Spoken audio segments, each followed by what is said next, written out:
This is All India Radio. In the program Spotlight, now we bring you a discussion on US House of Representatives waiver for India from CATSAA. The participants are Bhaswati Mukherjee, former diplomat, and Manas Pratim Bhuyan, journalist.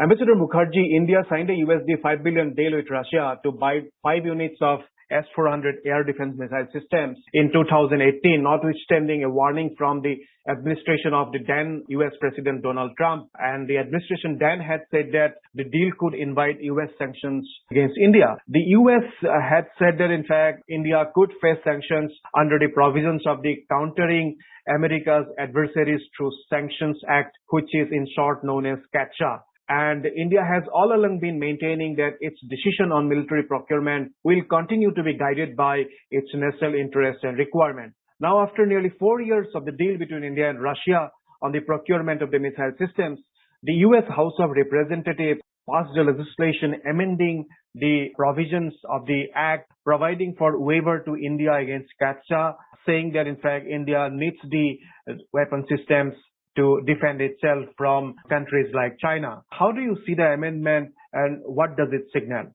You've raised some very important issues which are of fundamental importance. So let me answer them one by one. First of all, when we decided to go in for the S-400, we had already explained to our principal strategic ally, that is the United States, that this defense system is absolutely imperative for India to acquire, given our hostile neighborhood and given the threat that we face from China, where the Chinese nuclear arsenal is much larger than ours. And even on conventional, while we have a balance, they still could have an advantage with regard to weapons and equipment. And hence the S-400 is of vital importance to us. At that point of time, President Trump signaled to us that this could attract sanctions under CATSAA, but his Secretary of State and the Secretary of State for Defense had encouraged us to go through the process, which we did. Then came the US election, the downfall of Kabul, and the Ukraine conflict. It is a great testimony to our Prime Minister, Narendra Modi, and our foreign policy that although we took a very calibrated position on Ukraine, our position is understood clearly by the United States that India's principal adversary is China, which wants to destroy India with its aggressive and militaristic behavior. And therefore, India believes that to counter the Chinese threat, S-400 is essential. The CATSAA waiver that we have got now to the House of Representatives, as you said, completely vindicates India's position and indicates also that United States fully appreciates the threat that China poses to India and therefore has given the waiver so that we are better able to defend ourselves in a hostile neighborhood where the Chinese could take advantage of the stalemate in the Ukraine conflict to try to start some new aggression in its neighborhood, and where better but across the line of control, where they have already strengthened the infrastructure. And if you remember, the US Defense Secretary in the Shangri-La dialogue in Singapore had given an open warning to India that they were very concerned by the strengthening of infrastructure on the Chinese side of the line of action control. Yeah, Ambassador Mukherjee, you made a very valid point actually when you talked about multiple threats that India has been facing from China as well as from our western border from Pakistan. But do you also see that this amendment at the US House of Representatives also reflects India's growing global stature? I mean, no matter who is threatening us, no matter what kind of warning anyone is throwing at us, but India actually stands by its position and its national interest actually. I mean, India has all along been maintaining that our military procurement will be guided by our national interest and will not, agree to any unilateral sanctions. And that has been a very, very steadfast position by India. And this amendment actually recognizes India's long-standing position in a way. So notwithstanding the security environment or external threats that we have been facing, but the key point is that we have a policy and we will definitely continue to just stick to it. Don't you think so? I fully agree with you. Our stature has indeed increased. If you remember, there had been rumors that is India going to be invited to the G7 or not, which no right-thinking person ever believed. India was a very honored invitee at the G7, and our Prime Minister made some very important points at the G7 summit. India is going to take over the presidency of the G20, and that is going to be an extremely important policy matter for us because people are increasingly looking to India as a country be acceptable to both sides, to the Russian Federation and to Ukraine and to the West, and as president of G20 perhaps play an important role which we would be happy to do to bring an end to the conflict. With regard to unilateral sanctions, we did make it very clear that we are an emerging country and naturally the interests of the Indian people come first with our government and our Prime Minister. India for Indians, Indian interests for the Indian government. Therefore,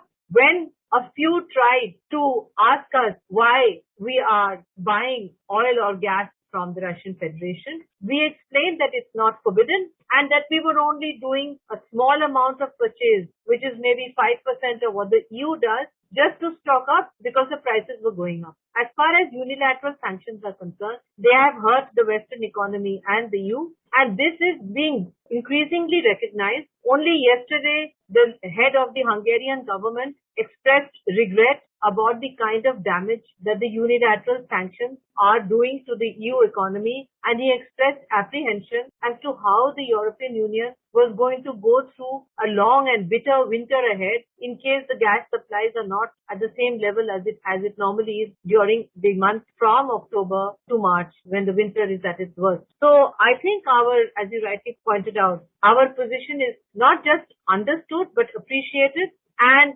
everybody knows we don't go in for sanction busting. But we have to think of our interests. We haven't broken any laws. We've done everything legally. And we will continue to always put our core national interests first, just like any other country would do, particularly a democracy, which is answerable to the people. And our government is answerable to the people of India. And we have to do what is in the interest of our people. Ambassador Mukherjee, one more point. Actually, the amendment that has been cleared by the U.S. House of Representatives, it urged the Biden administration to use its authority to provide India with a waiver to help deter aggression from China. So, it urges. So, do you see any possibility of the Biden administration, notwithstanding this amendment, pushing ahead with the sanctions against India? Not at all. I don't see that happening at all. I see the Biden administration providing us with a waiver. I do think that the Biden administration played a very important role in encouraging the House of Representatives to vote and decide the way they did. So I don't have any apprehension on that account, particularly because while doing so, the House of Representatives underlined the kind of threat that India faces from China, which is a perception that is fully shared at the highest levels of the Biden administration, their Secretary of State, their Defense Secretary, and the President himself. So I don't have any apprehension at all. I'm sure it's going to go ahead.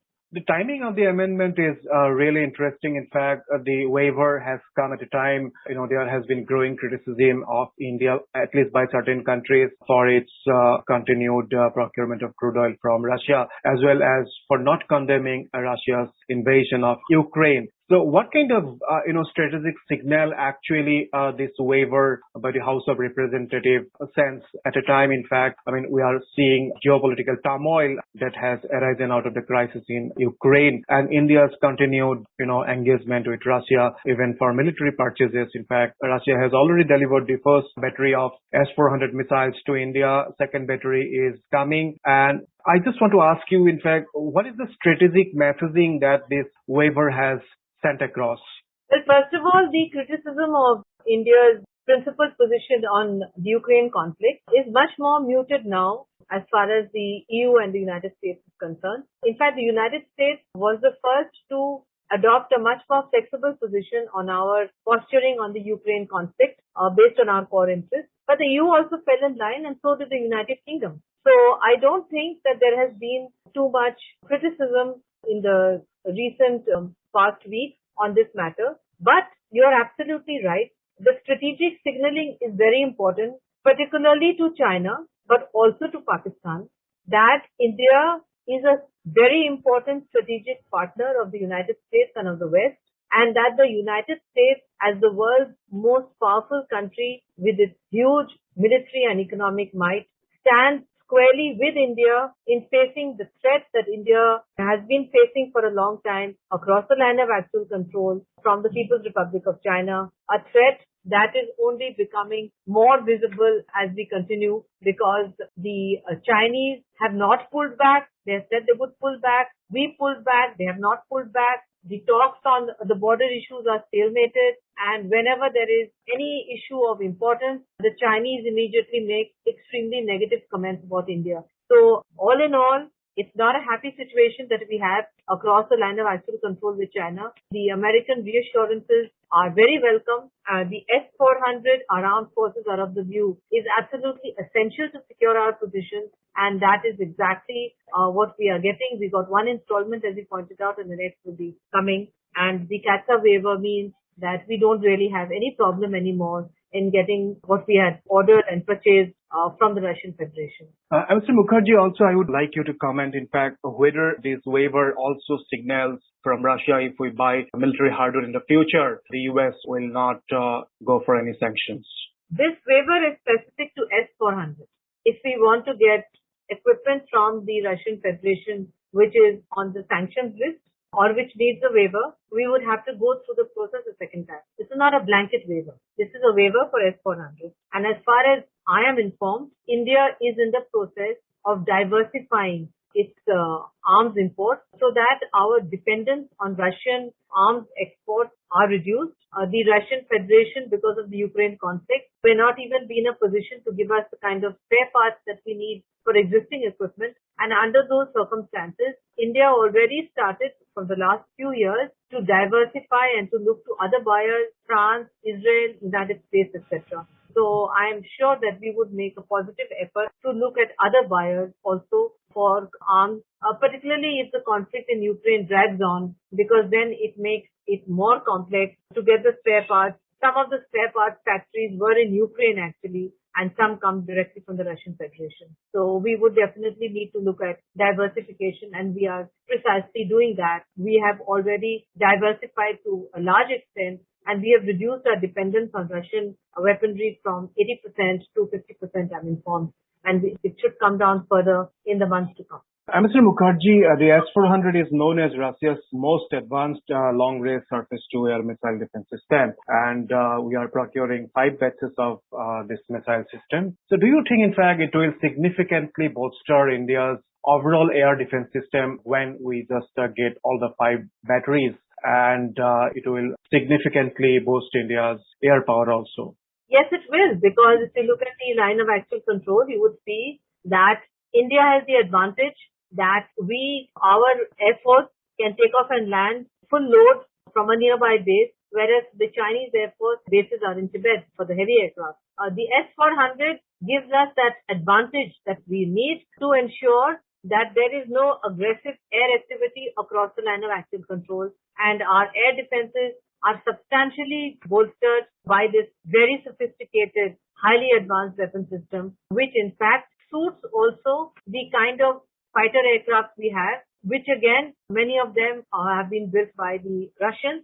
So we needed an air defense system which is suited to the kind of fighter aircraft we have, and the S-400 is really, really essential for us to be able to defend our land, our territory, our country from the Chinese.